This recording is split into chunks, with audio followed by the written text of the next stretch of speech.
स्वागत है आप सभी का ओताकू एक्सप्लेन्ड चैनल में। और आज हम बात करने वाले हैं सोलो लेवलिंग के एपिसोड नंबर 1 की। तो बिना किसी देरी के एक्सप्लेनेशन स्टार्ट करते हैं। तो कहानी की शुरुआत 3 साल पहले के फ्लैशबैक के साथ होती है, जहां पर एक आइलैंड के ऊपर कुछ low ranked hunters giant red ants के साथ लड़ रहे होते हैं। और वो जाइंट रेड आंट्स उन लो रैंक्ड हंटर्स को एक एक करके मार रही होती है। लेकिन तभी वहाँ एंट्री होती है 3 एस रैंक हंटर्स की। पहले एंट्री होती है ब्यूंगू की, जो कि अपने हीलिंग मैजिक से सभी इंजर्ड हंटर्स को हील कर देता है। उसके बाद एंट्री होती है यूनजियोक और यूनहू की, जो कि साथ में सारी जाइंट रेड आंट्स का सफाया कर देते हैं। रेड आंट्स का सफाया करते ही जंगल से एक जाइंट वाइट आंट आती है, जिसको कि तीनों S rank hunter in red ants का बॉस समझते हैं। लेकिन वाइट आंट को भी यूनजियोक और यूनू बड़ी आराम से हरा देते हैं। वाइट आंट को हराते ही जंगल से 7 और वाइट आंट्स की एंट्री होती है, जिनसे लड़ाई के लिए यूनजियोक और यूनू अपनी पावर अप करते हैं और उन सभी वाइट आंट्स के ऊपर अटैक कर देते हैं। तभी सीन सिटी के ऊपर शिफ्ट हो जाता है और हमें देखने को मिलता है कि गिल्ड मास्टर चोई लो रैंक्ड हंटर्स की आर्मी के साथ खड़े होते हैं और उनके आगे से जाइंट रेड आंट्स और जाइंट वाइट आंट्स का बहुत बड़ा झुंड आ रहा होता है।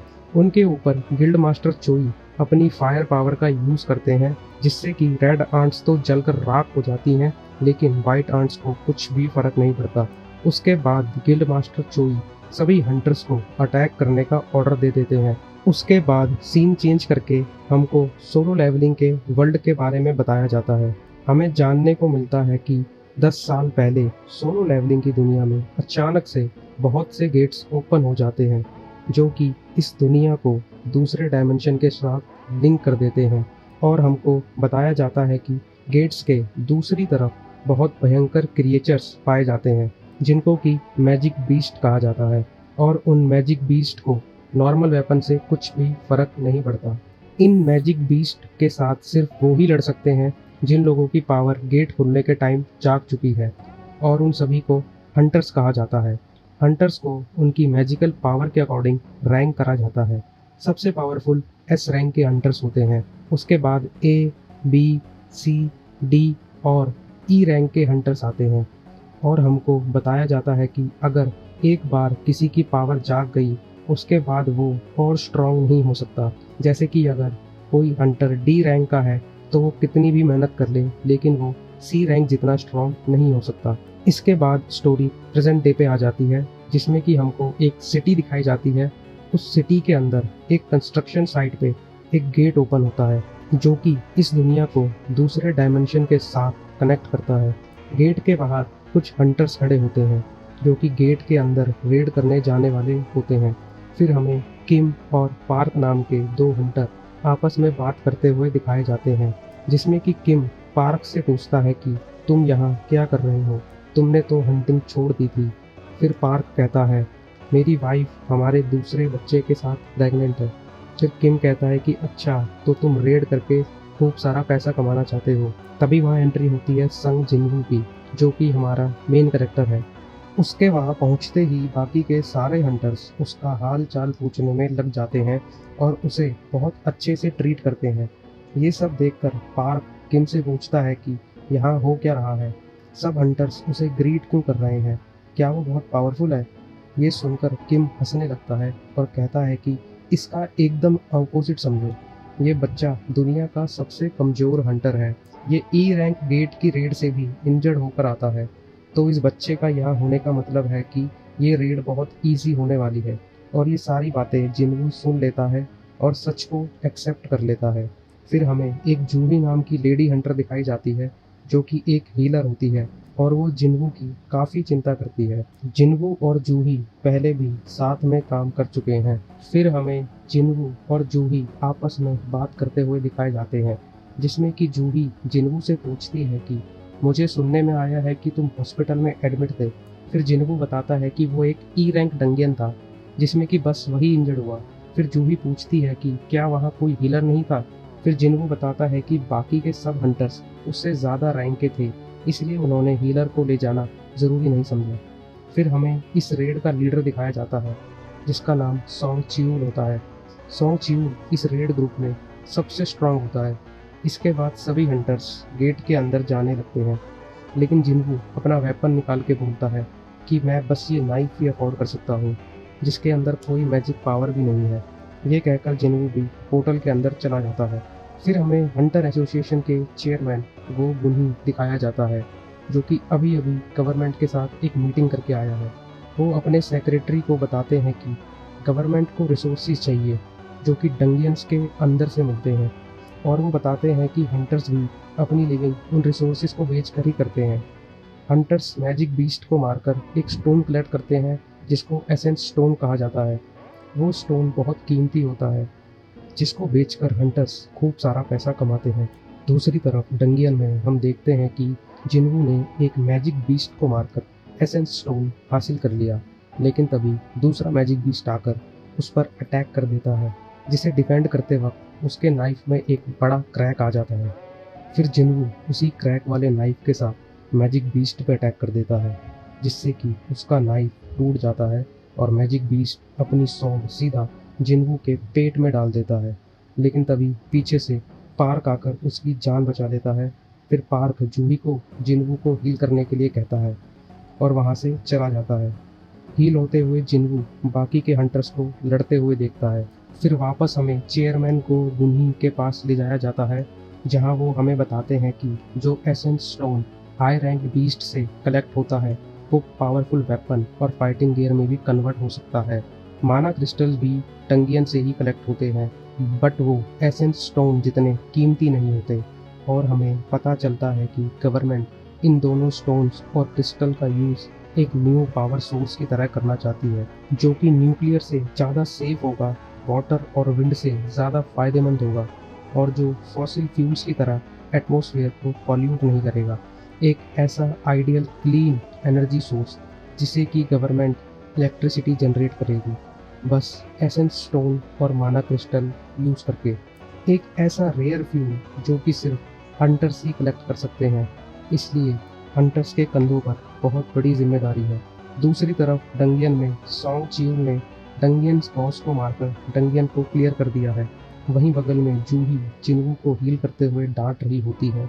जिन्हों बताता है कि जो एसेंस स्टोन उसके हाथ लगा है वो भी बस एक ई रैंक एसेंस स्टोन है, जो कि इतना कीमती नहीं होता। वहीं बाकी के हंटर्स को भी कुछ खास लूट नहीं मिलती। तभी एक हंटर को उस डंगियन के अंदर एक और डंगियन दिखता है। ये एक बहुत रेयर केस होता है, इसलिए लीडर सोंग चियूल कहता है कि हमें अंदर नहीं जाना चाहिए और हंटर एसोसिएशन के ऑर्डर का वेट करना चाहिए। लेकिन लूट कम मिलने की वजह से पार्क और किम कहते हैं अगर हम ऐसा करेंगे तो फिर नए लोग आएंगे और वो अंदर की सारी लूट ले जाएंगे, और वैसे भी ये डी रैंक डंगियन है, हमें कोई दिक्कत नहीं आने वाली अंदर। लेकिन फिर भी रिस्क होने की वजह से लीडर वोटिंग करने का डिसीजन लेता है। 6 हंटर अंदर जाने के लिए हाँ बोलते हैं और 6 मना कर देते हैं। अब लास्ट वोट जिन्हों का रह जाता है। वो सोचने लगता है कि वैसे तो डी रैंक डंगियन भी उसके लिए बहुत खतरनाक है और उसके डैड भी मिसिंग है, जिसकी वजह से घर की सारी जिम्मेदारी उसके ऊपर है। उसको वैसे ही अपनी माँ के ट्रीटमेंट और अपनी बहन को कॉलेज भेजने के लिए पैसों की ज़रूरत है, इसीलिए वो हाँ कह देता है। फिर हमें एक बिल्डिंग दिखाई जाती है जिसके अंदर टेस्ट होता है कि कौन सा हंटर कौन सी रैंक डिजर्व करता है। टेस्ट के लिए उन्हें बस एक ब्लैक सर्कल पे अपना हाथ रखना होता है।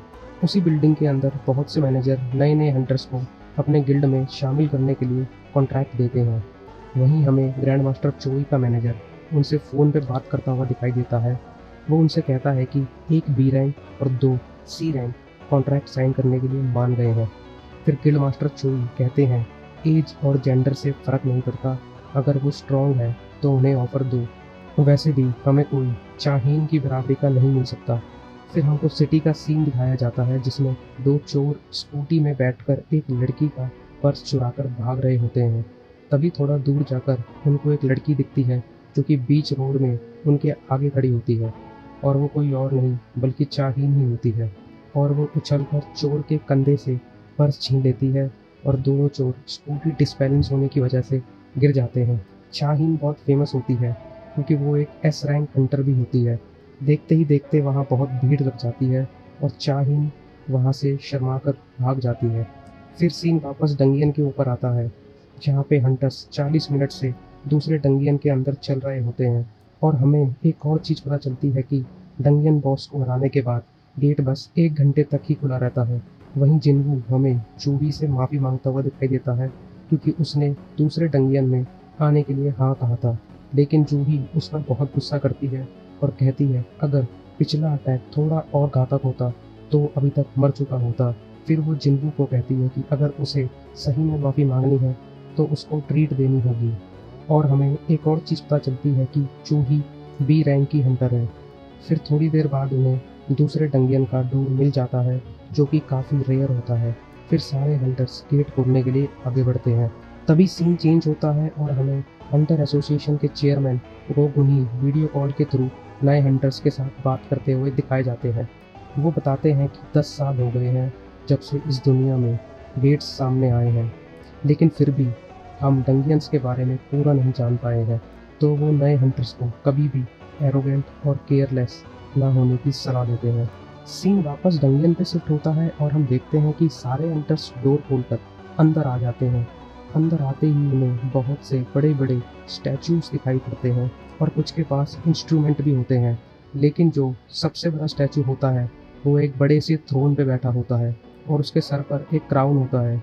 फिर हम देखते हैं कि सभी हंटर्स को एक बात अजीब लगती है कि दूसरे डंगियन के अंदर कोई मैजिक बीस्ट नहीं होता। तभी सॉन्ग चियूल को जमीन पे एक मैजिक सर्कल दिखता है और एक स्टैचू जिसने एक एंशिएंट स्क्रिप्ट पकड़ रखी होती है, उसमें लिखा होता है द कमांडमेंट्स ऑफ द कार्टनन टेम्पल।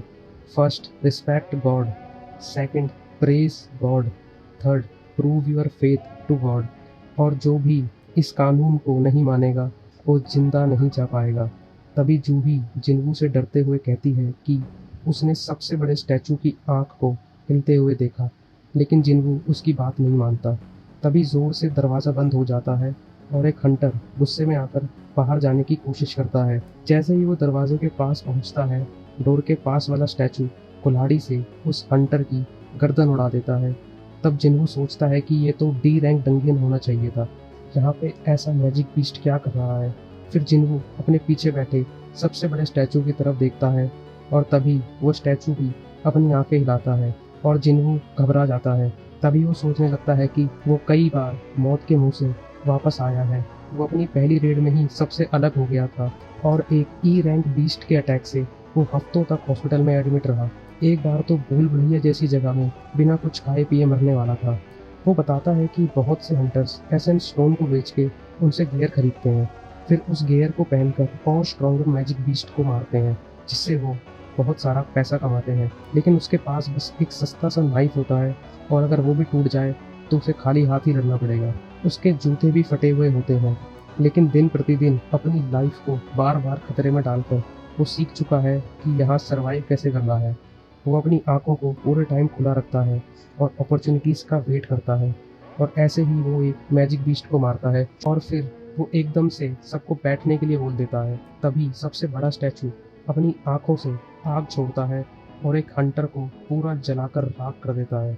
जिन्वू जूही को तो बचा लेता है और फिर सोचता है कि यहाँ क्या हो रहा है, हम सब यहाँ फंस चुके हैं और अब हम लोग मरने वाले हैं। ये कहते ही पहला एपिसोड यहीं ख़त्म हो जाता है। तो गाइज आप बताइए आपको सोलो लेवलिंग का पहला एपिसोड कैसा लगा, और कमेंट सेक्शन में अपने ओपिनियन शेयर कीजिए। और इसी के साथ वीडियो को लाइक कीजिए और चैनल को सब्सक्राइब कीजिए। धन्यवाद।